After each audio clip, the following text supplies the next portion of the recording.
This week on the Modified Minute.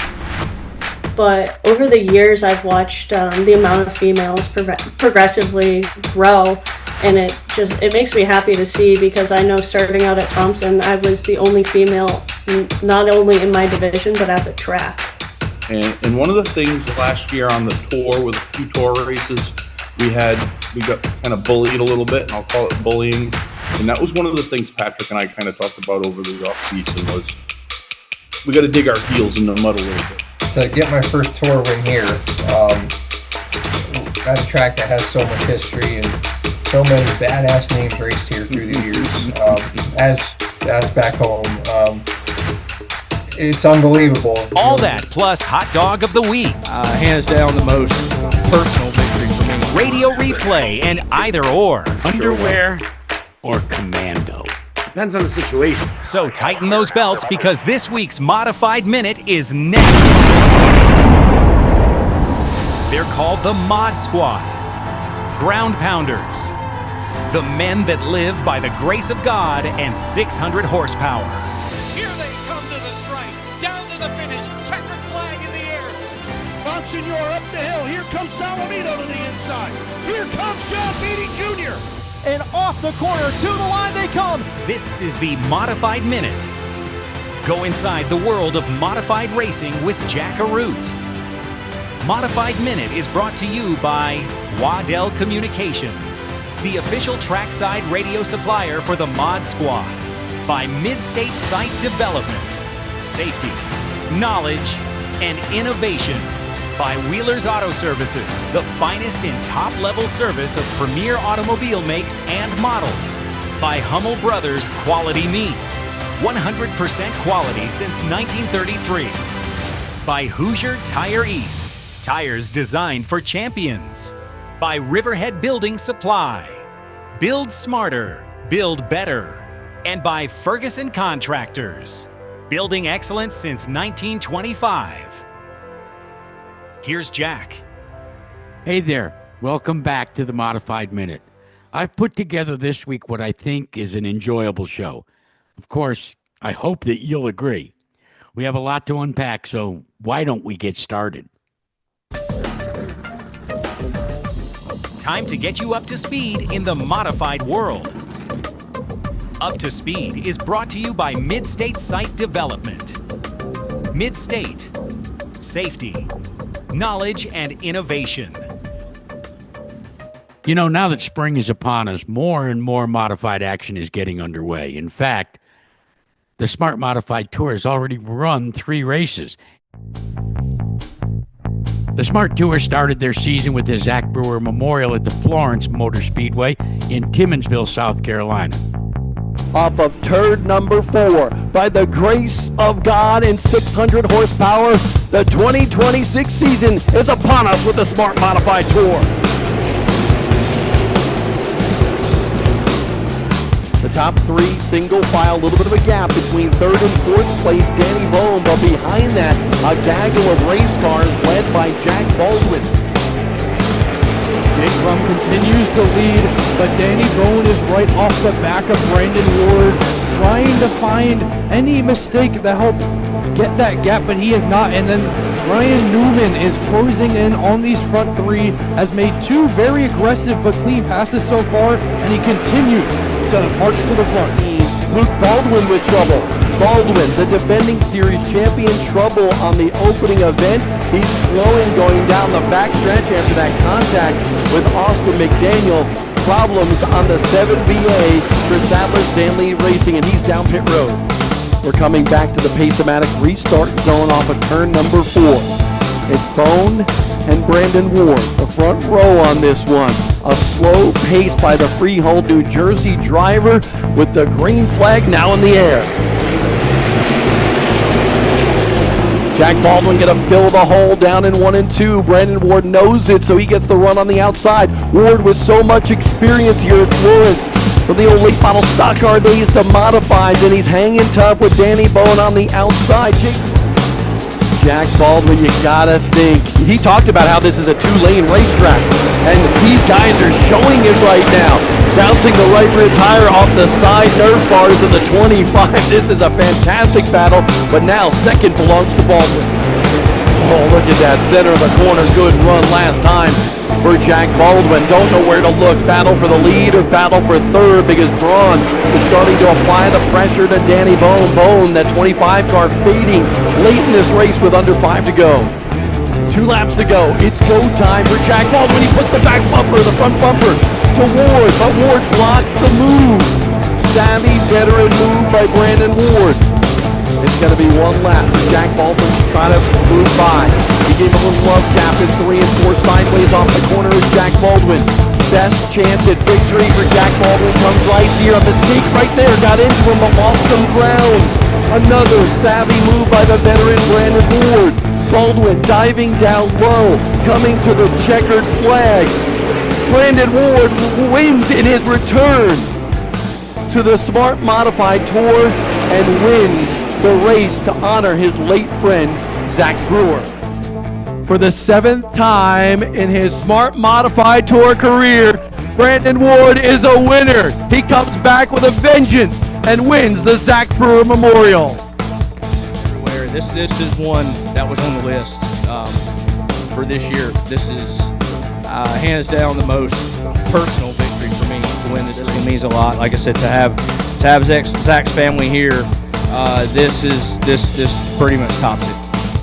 Next, it was a stop at the Anderson Motor Speedway for the running of the Pace-O-Matic 99. Here is the Smart Modified Tour at Anderson Motor Speedway.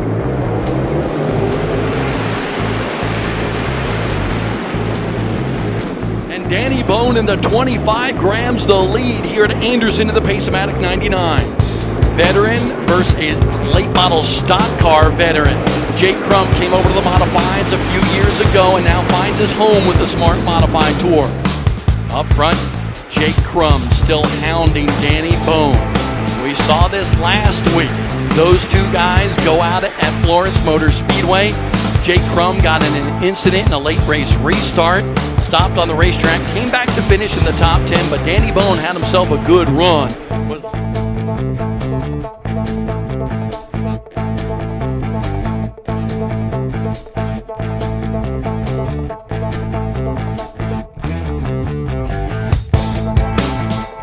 Then, it was time to crown the king of the modifieds. That's when the Smart Tour visited South Boston Speedway in Virginia. $20,000 was slated for the winner, and at the end of 125 laps, it was a drive by a Norwalk, Connecticut driver that turned out to be smooth as silk.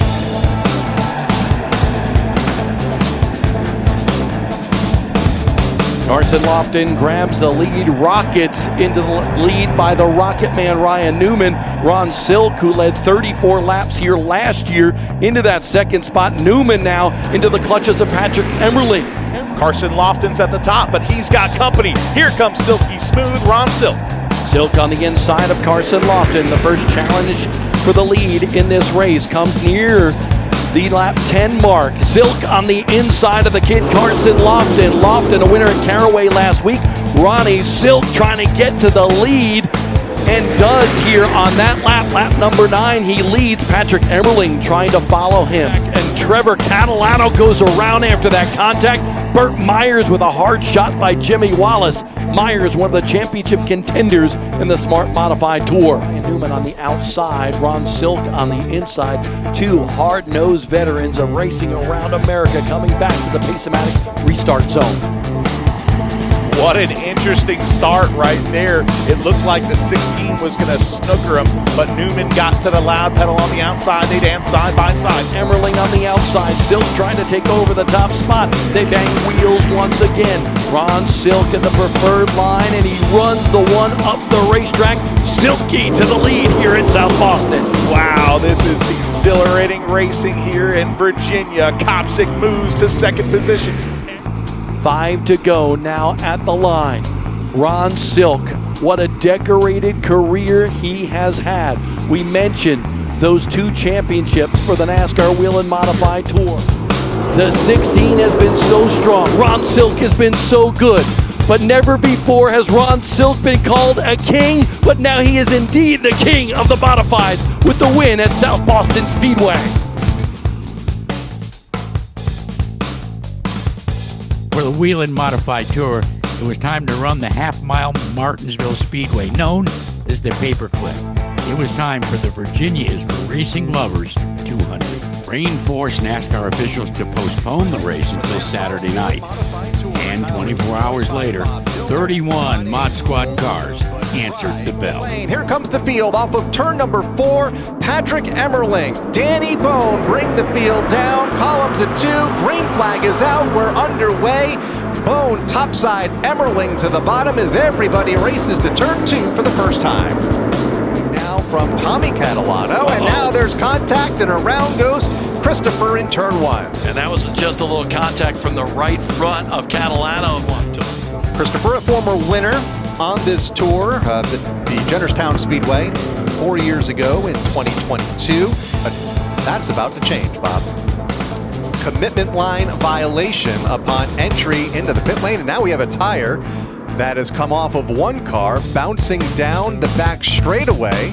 And it looks like it might be the right rear on Paulie Hartwig III's machine. And the number 1 car will restart 23rd. Green flag back out from the starter stand. We are back underway here at the Martinsville Speedway as we close in on the halfway mark, 27 laps from now. And it's Steven Kopcik that gets the jump on the bottom. Tyler Ripkema clear in second and pulls Old Blue right to the inside. Kopcik has it. Here comes Ripkema. Dives to the inside going into turn number 1. Doesn't have the momentum, and now there's contact. Yeah, Silk able to be so smooth on the outside, although he struggles a little bit getting by Jack Baldwin. Just as I say that, Baldwin, by the way, making his first start. Ken Hagee goes around again in the 18 car. Steven Kopcik to the inside, Ron Silk to the outside, the 21 and the 16, inside and out. Patrick Emmerling, he has had an eventful night after a commitment line violation under the last yellow, had to restart 23rd. Will restart 3rd here with 46 to go. Outside lane, Silk had the advantage. Here comes Kopcik back to the bottom, will drive in deep in turn number 3, trying to maintain the top spot. May have been a bit of contact there among the top 2. Here comes that one, Patrick Emmerling, the fastest car of the night and has passed the most here this evening. Gets another one here up the front straightaway to the inside of Ron Silk with Luke Baldwin there in 3rd. Now look at this. We got a couple of cars, including a championship contender, John McKennedy in the 79 and Teddy Hodgson in the 05, bringing out the caution with 40 to go. 4 laps to run. Green flag is out. Patrick Emmerling in the outside lane gets the edge into turn number 1, but Kopcik, the shorter way around, has the advantage by the time they get to the back straightaway and will take the lead by a car length over now Ron Silk, who is up to 2nd. Just what the doctor ordered for Ron Silk, able to get back to that 2nd spot. Now he's firmly planted on the target ahead of him, and that is Steven Kopcik. Ron Silk wants a win here at Martinsville. We've documented it throughout this race. Never won here at 9 starts. Could this be the day they're coming to 2 to go? It's Kopcik by a car length. Silk right there in his tire tracks up the back straightaway into turn number 3, looking for the white flag, this time from Sean Whelen. Ron Silk's got to set him up going into turn number 3. Maybe a slight little bump by Ron Silk is something we could see, but he's got to get the momentum coming off of turn number 2 to be able to make that run. Up the back straightaway for the final time for Steven Kopcik into 3. Silk tries to get to his back bumper. It's not enough. Down to the line. Checkered flag is out, and Steven Kopcik picks up his first NASCAR Whelen Modified Tour win, winning the Virginia is for Racing Lovers 200 here at Martinsville Speedway. Here he comes, Steven Kopcik climbing out of the car as a NASCAR Whelen Modified Tour winner, claiming the first of what I'm sure are going to be many wins here on the NASCAR Whelen Modified Tour. It was a reversal of the top 2 from the King of the Modified Smart Tour race at South Boston 1 week ago.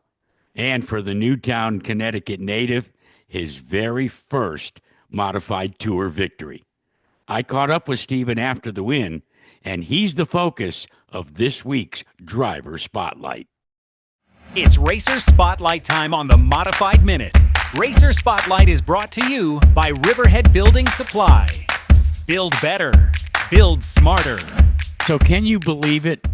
You wait for your first career Whelen Modified Tour victory, and you do it at probably one of the most iconic short tracks that have run modifieds for so many years. Congratulations.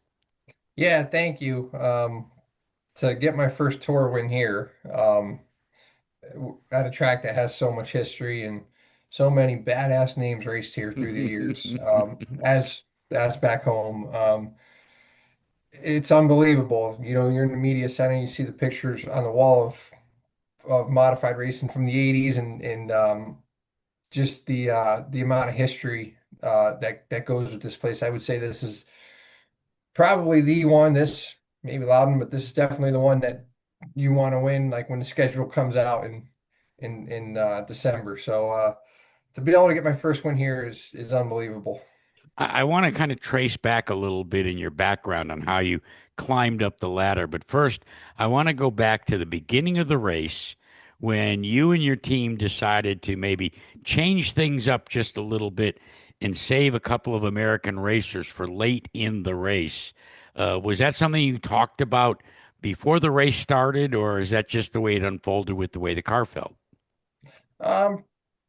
We had that plan. We had a plan to just maintain good track position all night. I thought it was a little early to pit, and I knew my car was still driving pretty decent, so I just decided there was no reason to pit. I just kind of ran my own Wait a race. minute. Decent? Your car was badass. At that time, you know, lap 65, like my car was still driving great. Good enough, you know, it was good enough to stay out, for sure. We made it a little better on the pit stop, but at that point it was good, and we just ran our own race and did that was our plan. We stuck to our plan.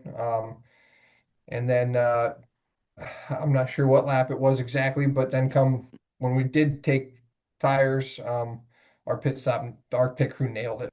We came in second, we came out leading. Just can't can't believe it. You and one of your best friends, Ronnie Silk, put on a show, and it rivaled the show that you put on a week prior at South Boston Speedway, but this time the results were reversed. Take me down to that last restart and going at it with, well, I would say one of your racing neighbors. Yeah, for sure. I tried not to think about it too much and just tried to cut the same laps I was running before, and be disciplined on my entry and wrap the bottom and all that. But obviously, I knew it. And the thing is, too, like, you don't really know. Like, I knew when he passed me earlier in the race that he had a good car, and you don't really know what he has left. You know, he was held up. There was a couple cars between us. So, you know, but you can't worry about that. You just got to worry about, you know, running your race. And I'm sure he was fighting a little tire wear at the end too, as we all were.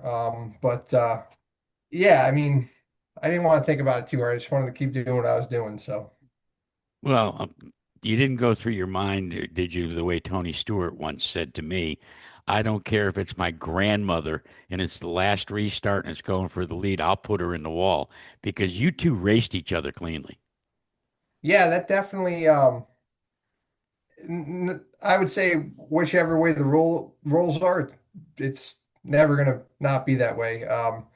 You know, he would have liked to win a clock too, and I I don't know. I mean, we obviously have a tremendous amount of respect for each other, but we're gonna run each other hard regardless, and it's even cooler to it's even cooler to you know, that he finished second, like you said last week at South Boston. It was 2-1. Now it's 1-2 for me. So hopefully we can keep the momentum rolling. We help each other out when we can. Our shops are both in the same town, and close to crew chief and everyone that works on that car too. So it's definitely a good night. Let me go back a little bit, because there's an awful lot of people that maybe just follow the Whelen Modified Tour that don't know that literally, Stephen, throughout your career, everything that you have sat behind, you've ended up being victorious. You came up through the modified ladder. You've run in the MRS. You've run in the Tri-Track Tour. You've raced at Stafford. You win the Spring Sizzler just a year ago, almost a year ago. How did all of this start for Stephen Kopcik? What was the basis for you to sit down and say to your dad, you know what? I'm going to be a badass race car driver. We started working on just working on other people's cars, and of course, I've always raced go-karts, and then I think I was racing Legend cars when I first started helping on a modified. And one thing led to another, and I don't, we raced lights, we raced SKs at Stafford, we dabbled in the open stuff. We didn't really get after it until probably 23, and run a bunch of races in the tri-track, and then ran the tour in 24, and or ran a few races, and then ran it last year. So I don't really, I can't tell you like race by race, what I did and whatnot, but I could tell you like anything that we ever did, whether it was lights or tri-track or MRS or Whelen Tour, we always gave it 100% effort, and it shows. Where we do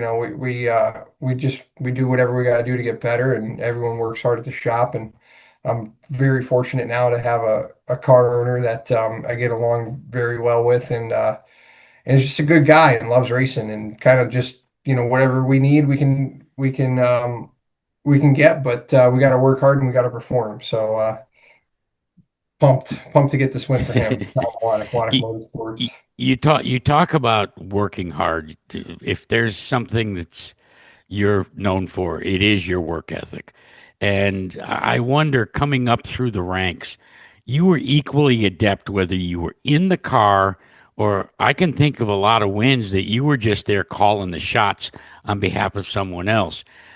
How would you attribute what I would call your crew chief knowledge? How has that made you a better driver? Just learning, how the cars, how to tune on these cars, how to work on them. And then like the more I got to drive them, how to connect the two together and connect what I'm feeling and what I need to get myself better. And I think it's a pretty good luxury at this point to be able to know what I'm feeling and what I need, and how what will make me better. So it's helped me out tremendously in that way. And obviously just being around it, I can't say it's helped me out like as far as calling races, and I'm still, we have a good team that we work together with, but we're still kind of, it's a joint effort. So and with the constant changes in the way the races play out and the tires, and I can't say that it's helped me that way, but just all around helped me be better. I want to go back to last week. Checker flag falls. You say all the right things on the podium about the victory. And then instead of coming back to Newtown, Connecticut, you stay down south to help the Rocket Man drag a car out of the mothballs and get Ryan Newman ready to go racing at Martinsville. You're just a racer at heart. Yeah, I'll pretty much work on anything. I didn't have much to do with that. I just happened to be down there, and happened to give him a little bit of a hand. Few pointers. But yeah, you were in management, right? You were just you were the Stone, foreman of the operation. Ryan Stone and the Fury Group, or got the reins of that, and Ryan himself and Mr. Stiers. But yeah, I mean, I'll work on anything. I'll help anyone. I don't really care what what it is. As long as they're good people, we'll work with anyone, and they definitely are. We had a good time. Is modified racing the end of the journey or the beginning of the journey for you? Because you're a young stud. A little bit of both. I'm happy where I am right now. I just want to try and win some more of these races and be successful even outside the tour. We got big shoes to fill after winning the Sizzler last year. That's a pretty prestigious event. As it's been for what, 70 something, or a long 70 time. years for over 50. Let's just leave it. I think it's 52 54 years. Yeah. So, I mean, I just want to focus on what I'm doing now and where I'm at right now, and just try and push forward and progress, and just continue to get good finishes, and be blessed if we can win some more of them. So where are you going to put the grandfather clock? It's gonna have to go in my shop. I got a Wait, spot wait, for get out of town. In your race shop, you're putting a grandfather clock. a nice steel shelf for it and put it up high so you can. You realize you got to wind that to keep time. That's all right. You're I'll, okay I'll, with that? I'll No? make sure it stays wound. Don't worry about that. All right. Well, you stay wound out on the racetrack. Congratulations on the big win. Thank you. You know, Stafford Speedway can lay claim to a fascinating statistic. Year in and year out, there are more women competing at the Connecticut Half Miler than any other track in the Northeast. And this week, you get to meet one of them that advances her family's modified legacy by winning the 2025 SK Light modified title. Time for SK Soundings.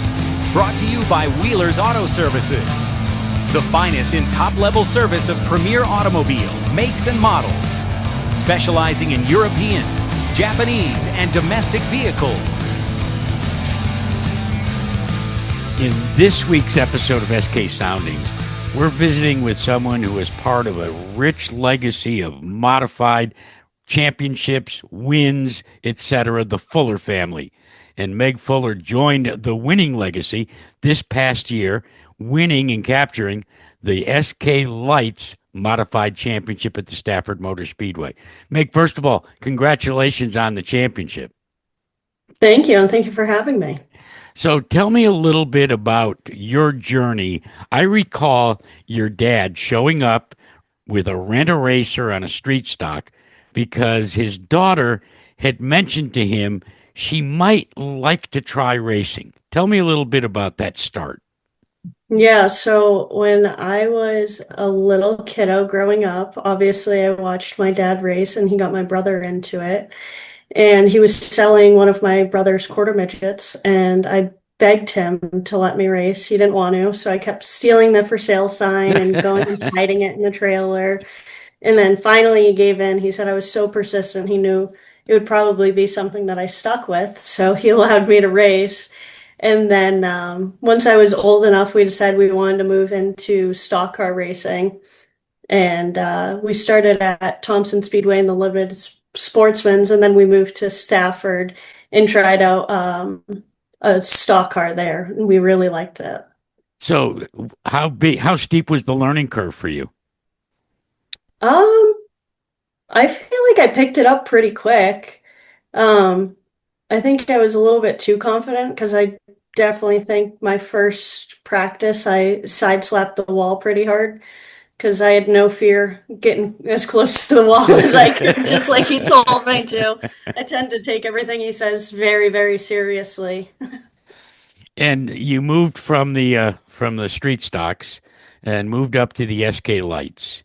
And you've had a home there for a couple of years. And you've done well, podium finishes, close but no cigar. And then last season, in the midst of a chase for a championship, which we will get to in just a moment, you scored victory. Tell me about that night.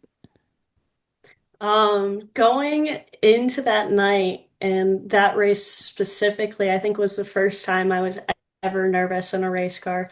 Usually I'm so at peace and I don't get worked up at all. I try not to let my emotions get the best of me. I don't let other people drive my race car, but that night I was really, really nervous and really nauseous because not that I didn't think that it would be possible to be in that situation. I knew I had a lot of great people behind me and a lot of smart people behind me, but to be in that situation, it was just very, very nerve-wracking because we had been in it a couple times before in the street stocks and it had been pulled right out from under us.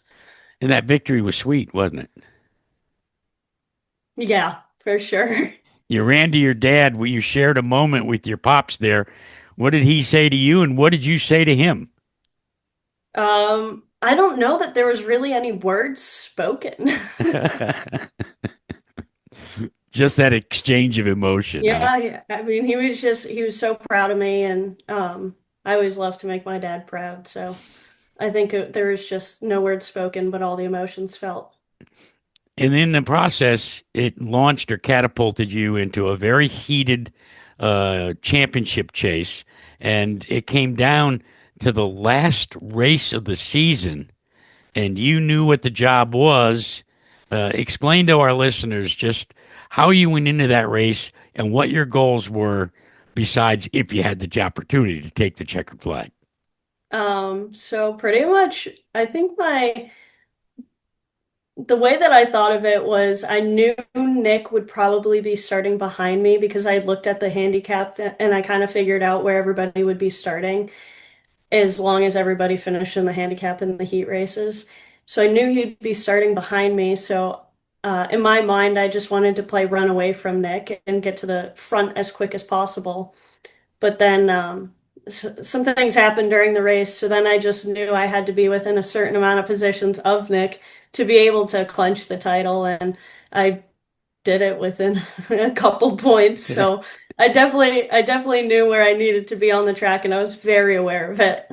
You realize you're only the third woman ever to win a championship in Stafford Motor Speedway history. Yeah, it's a pretty amazing feeling and pretty empowering, and I love to inspire other females. Let's talk a little bit about women in sports. It seems to have, since Title IX, seems to have, well, it's taken over the entire sporting world, whether it's the women's hockey team that just clinched a gold medal, or the WNBA, or in the case of racing. When you look at the number of women that are competing, whether it's at Stafford or Thompson or throughout the Northeast, let alone on a professional level, do you think that glass ceiling has been shattered, or is there more work to come? I think there's probably a little bit more work to come when it comes to the higher up levels of racing. But over the years, I've watched the amount of females progressively grow, and it makes me happy to see because I know starting out at Thompson, I was the only female, not only in my division but at the track. How'd that work out for you? I don't think the men liked it. Well, guys don't like getting beaten by gals. You realize that. No. And I'm sure you don't ever rub it in, like maybe walk by their pit area and just kind of give them the Meg Fuller look. I don't know. I try to keep to myself at the track. I mean, I have a few friends, but I don't really rub it in anybody's face. Your car is one of Keith Rocco's stable, and Keith was on SK Soundings 1 week ago, and he brought your name up and said that one of the reasons why he started the operation, not only to put food on the table because he didn't want to work a real job, was to give people like you, like Jonathan Pulio, etc., customers, the opportunity to really shine through. What has Rocco's equipment enabled you to accomplish? Honestly, none of this would be possible without Keith. He's really done so much for us, and we really like being around him, whether it's at the track or outside of the track, hanging out with him. He's a really fun guy to be around, and he really puts a lot into each and every car, and he focuses on everyone before himself. So what are your plans for 2026? So we're moving up. We're partnering with Dan Avery and Keith Rocco, which is really exciting. I'm glad that I have both of their support behind me, and we'll just be running full-time SKs at Stafford. What have people that have followed that path shared with you as far as the gap between SK Lights and a full-time SK ride?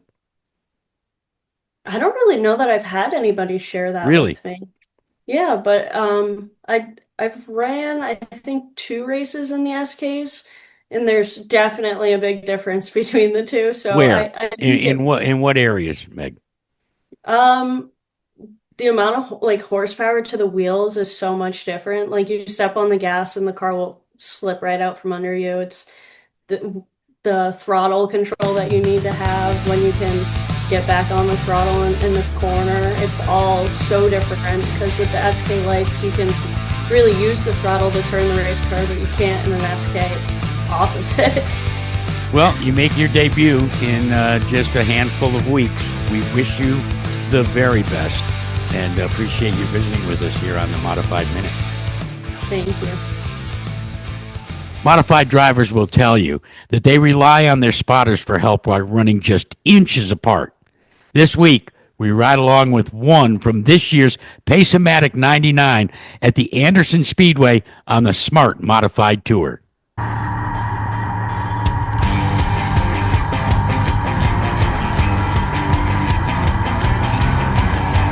It's Radio Replay brought to you by Whelen Communications, your Northeast trackside dealer for radios and repairs. This week, you ride along with Jake Crum and his spotter Scott McKee in the Pace-O-Matic 99 at Anderson Motor Speedway. Footage provided by Fenceline Films on YouTube. Ready? All inside. No left side. No there.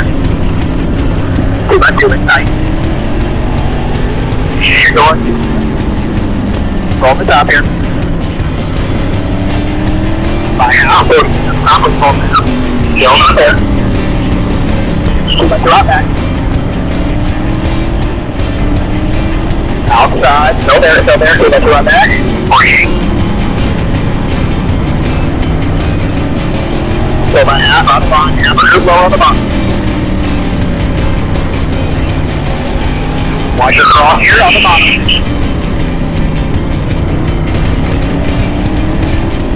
7 by half off, now my 1.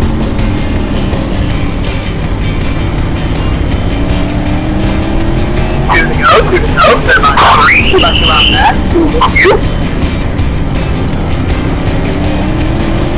My 1, 2 by 2 on that. 2 on the bottom, 3 on the top. White flat, drive, let's bring it home here. Protect the bottom after, okay?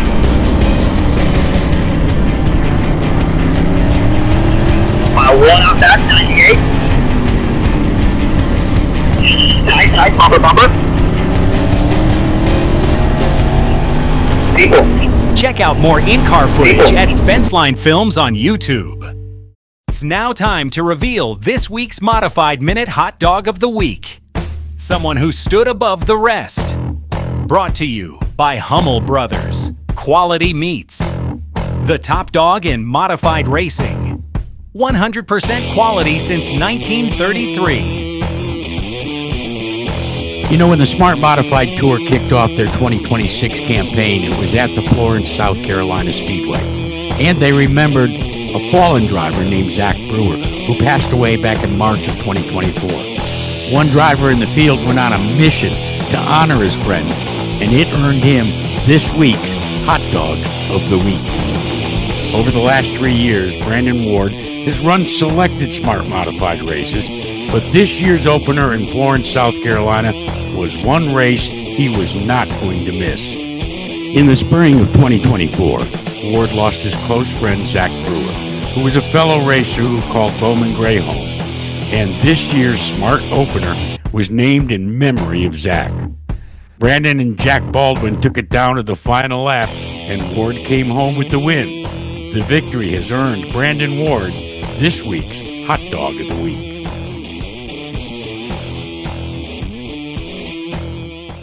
In this week's Crew Call, you're going to meet a chief mechanic that's been part of the modified racing world for almost 50 years. Along the way, he's twisted wrenches to 5 championship drives and most recently engineered Ronnie Silk's King of the Modifieds win at South Boston Speedway. Let's meet Phil Moran. Time to drop in at the race shop and get the inside dope from the guys who twist the wrenches. It's Crew Call, brought to you by Ferguson Contractors, building excellence since 1925. Well, our Crew Call this week goes out to a guy that has more championship trophies than most people have competed in races. We're talking about Phil Moran, who currently twists the wrenches on Ronnie Silk's Tour Modified and Whelen Modified Tour entries. It's good to have you on board with us, Phil. How long have you been at this craziness? Full-time since 1985. So I don't know if I'm showing my age a little bit or Well, whatever. you got a lot less hair than you had in 85. Yeah. But then again, so do I. So, I mean.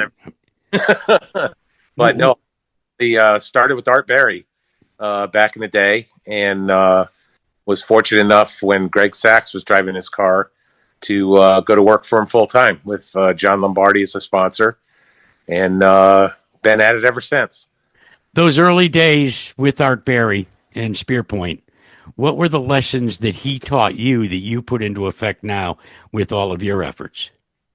Oh, I would say just paying attention to detail. Art was a very, very, very meticulous guy. As people remember, his race cars were always top shelf, beautiful, Immaculate. Yeah. immaculate cars. Won so many best appearing car awards that we didn't want to win them anymore because it seemed like every time we won them, we crashed the car. So avoid getting those. But no, that and work ethic, nonstop. As this racing with the modifieds and stuff, it's nonstop. It's a tough job. So as the years progressed, you went out on your own. Who was your first driver where you were the owner as well? I've never been an owner, so always been a crew chief, and been very fortunate to have great owners. My first one was Charlie and Carl Pastiak. Okay. Yeah.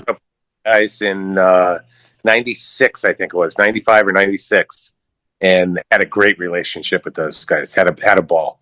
Championships started to come in the 80s and in the 2000s.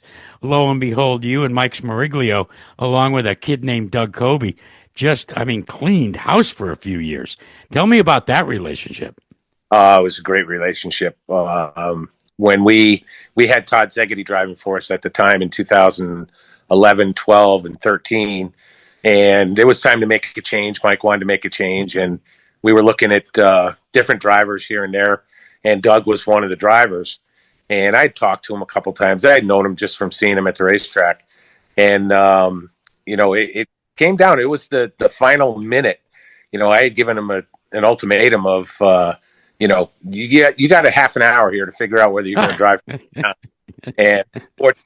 And thank God he did come to drive for us. And great relationship, hell of a driver. We had a lot of fun together, won a lot of races, and won a lot of championships. How many races specifically did you team up with Doug Kobe and those trophies that are behind you? I couldn't even count. I want to say it was in the almost into the 30 range that we had wise, and then championships. Him and I together, we had 5. One of the things that first stood out to me back in that time was you had an uncanny ability of knowing when to take on 4 new Dr. Feelgoods. You just understood maybe you had to wait, then maybe you had to go early. You were not afraid to think outside the box. Well, in order to beat somebody, you can't do the same thing that they're doing. So I've learned, Art taught me it a lot, and I did spend a couple years down south, was very fortunate to work with a couple Cup teams. And I learned a lot about strategy and stuff like that. And the biggest thing is I learned you can't do what they do. So, if they take on 4, we take on 2. If they take on 2, we try to take on 4. I think Larry McReynolds put it the best when he said, if you're going to follow the leader and do what the leader does, you're going to continue to follow the leader. Right? Very true. So how did you and your current driver, Ronnie Silk, hook up? Well, when Mike decided to retire from the ownership part of it, Doug and I gave it a go as Doug is the car owner. We did that for a couple of years. That was in the Mayhew days, right? Mayhew days, yep. And Doug was the owner, and it was car number 10 at that time. Doug's old number from Stafford Speedway, actually. And it was tough. It was tough for Doug to financially. Mayhew was doing a great job helping us and keeping us going. And then Tyler Haight and Joe Unone and Ronnie kept the bug in my ear and said to come work for them. They were doing some tri-track stuff here and there, and they wanted to get onto the tour. And they figured that I guess I could help them get along there pretty good. So we've hooked up since then in 22 and been going at it since. And grabbed a championship on the Whelen Modified Tour. They've grabbed a bunch of tour-type races at tracks all over the Northeast. And last year, you ran the big races only. You started to remind me of Big Money Matt.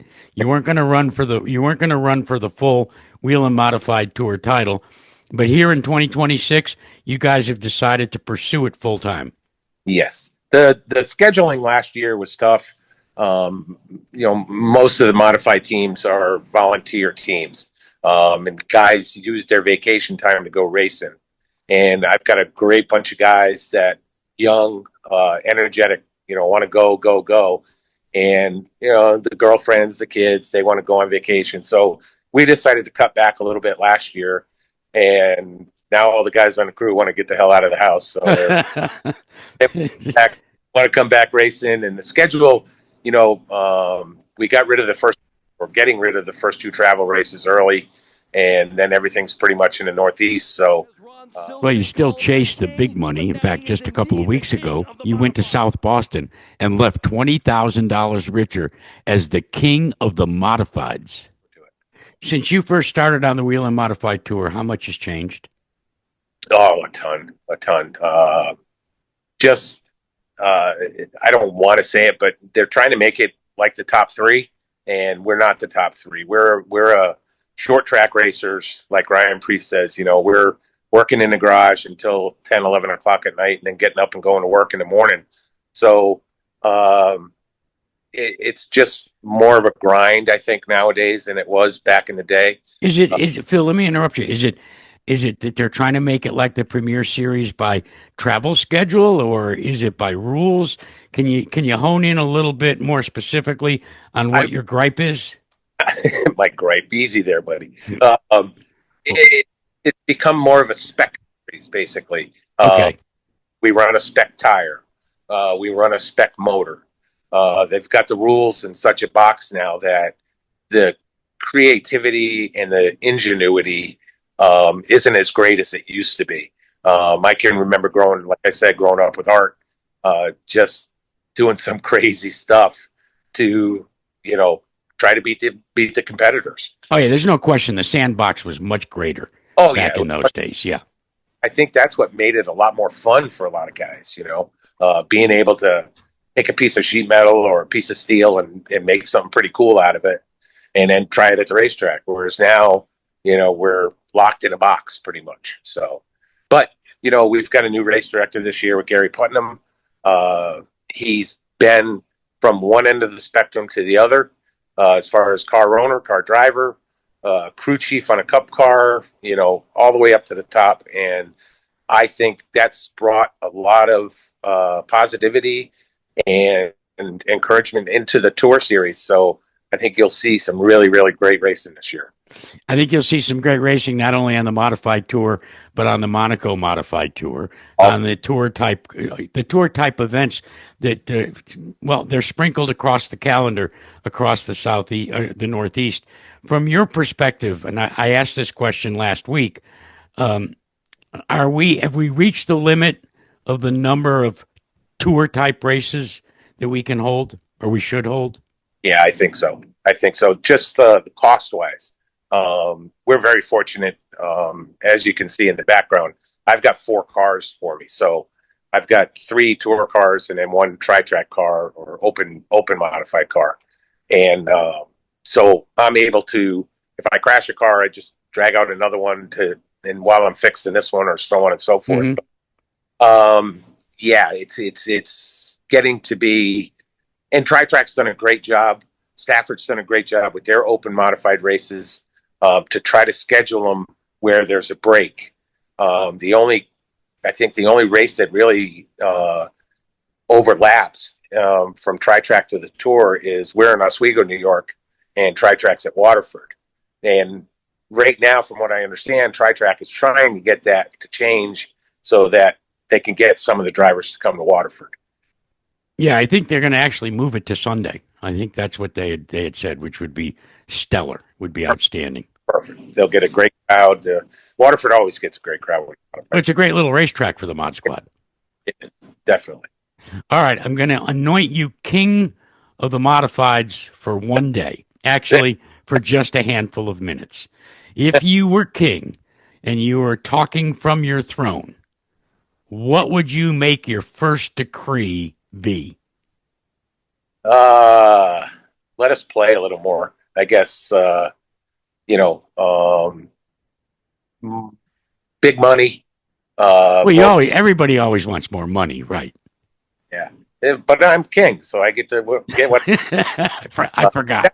That would be one of the things. The payout, the purses for what we have in these cars and what we travel and the hotel costs and the fuel costs and everything.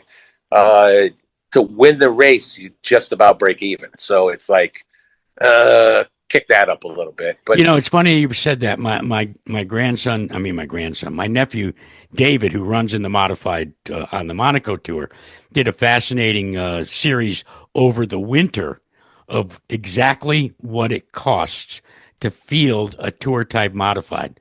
I even as many years, the 50 plus years I've been involved in this sport, I didn't realize that it had grown so out of control. Yeah. You're looking at over $100,000 worth of rolling hardware. Yeah. I mean, our tire bill alone last year, and we didn't run the full tour, it was between $30,000 and $35,000. So that's just the tire bill. Now you got your motor bill on top of that. And I saw that piece, and David did a great job with it. And it was to the point. There was no hiding anything. He did a great job of showing everything. So pretty cool. I hope it opens some eyes for people. Yeah, and I would hope anybody that's watching this podcast would go and take a look at that. Follow David Arute, and he's hard at it all the time. I mean, he's like Sisyphus pushing that rock up the hill. I love watching his YouTube videos. It's great because he shows following along, building a car, painting a car, the whole 9 yards. And, he does a great, phenomenal job. That whole family up there, you included, with Stafford Motor Speedway. I mean, that is if I was king for a day, that's where I'd want to sit in my throne. So. Well, there you go. We appreciate that, as do all the members of my family. It goes way back. It's a passion that was first generated by my dad, and it has been carried on now by Mark and Lisa and by Paul and David. I'm just retired. I get to fool around and go over there and criticize and create hate and discontent. Listen, Phil, good luck. We'll catch up to you on the flip side, and it's going to be a whale of a season, my friend. I just feel it. It's going to be outstanding. Looking forward to it, really am. And thank you very much for doing this thing for the Modifieds. It's pretty cool. We love it. Thanks, Phil. Thank you, buddy. And finally, for this week's Either Or, I thought we should dip into the SK Lights roster and bring on our victim, or I should say contestant, Joey Farino, better known to the SK racing community simply as the Mayor. It's Either Or, where our guest must choose one or the other. Presented by Hoosier Tire East, where we fuel passion, pride, and success with our tires designed for champions. I think I may be putting in total jeopardy Modified Minute with this Either Or guest. He's known as the Mayor, as I said, Joey Farino. Joey, are you ready for the quiz of your life? Anything for you, sir. All right. Either Netflix or Prime. Prime seems to have better stuff on it. Morning or night? Night. Beer or wine? Both? No, you have to pick one. Either beer or wine. Wine's the juice of the gods. All right, this one I'm really fearful of asking you, quite simply because of the fact that this could go downhill real quick. Underwear or Commando? Depends on the situation. You have to pick one. Commando, because then you don't got to do laundry. And finally, Pitbull or Snoop Dogg? I think Snoop Dogg would come in a lot more handy in most situations. All right, I appreciate your putting it all on the line for us here on Either Or. We'll be talking to you soon. Glad I didn't fail your quiz. I guess it could have been worse, couldn't it have? My thanks to all of you that tune in each and every week. It's time for us to close this episode. My thanks also goes out to Meg Fuller, Phil Moran, Joey Farino, and Stephen Kopcik, as well as my sincere thanks to each and every one of you. Make sure that you subscribe to our YouTube channel and follow us on Facebook and X. I'll be back next week for another look inside the modified world with another episode of the Modified Minute. This has been the Modified Minute. Modified Minute has been brought to you by Waddell Communications, the official trackside radio supplier for the Mod Squad, by Midstate Site Development, safety, knowledge, and innovation. By Wheeler's Auto Services, the finest in top-level service of premier automobile makes and models. By Hummel Brothers Quality Meats, 100% quality since 1933. By Hoosier Tire East, tires designed for champions. By Riverhead Building Supply, build smarter, build better. And by Ferguson Contractors, building excellence since 1925. Want to get in touch with us? It's easy.